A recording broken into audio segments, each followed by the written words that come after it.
મોટા સમાચાર સામે આવી રહ્યા છે। ફરી એકવાર આઈપીએસ અધિકારીઓ વચ્ચે મોટો વિવાદ। જી હા, સરકારી ગાડી ખાનગી કામ માટે વાપરવાના આક્ષેપ લગાવવામાં આવ્યા છે।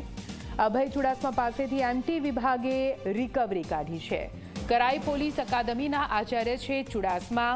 પોલીસ ખાતાના એમટી વિભાગની ચુડાસમા આપસામે રિકવરી સામે આવી છે। સરકારી કામકાજ સિવાય ગાડીનો ઉપયોગ કરતા હોવાનો પત્રમાં ઉલ્લેખ કરવામાં આવ્યો છે। ચુડાસમાએ 3000 કિલોમીટર ગાડી ફેરવી હોવાનું મનીષસિંહનું કહેવું છે। ચુડાસમાએ સરકારી ગાડી ખાનગી કામમાં વાપરી હોવાના આક્ષેપ છે। 2 દિવસમાં 7.92 લાખ રૂપિયા ભરવા પત્ર લખવામાં આવ્યો છે। એમટી વિભાગના એસપી મનીષસિંહે ચુડાસમાને લખ્યો છે પત્ર। કરાઈ પોલીસ અકાદમીના આચાર્ય છે અભય ચુડાસમા। વધુ માહિતી સાથે સંવાદદાતા હિતલ જોડાઈ ગયા છે ફોનલાઈન પર। હિતલ, રિકવરી નીકળી છે અભય ચુડાસમા માટે, આક્ષેપો લાગ્યા છે, શું કહે સમગ્ર મામલો?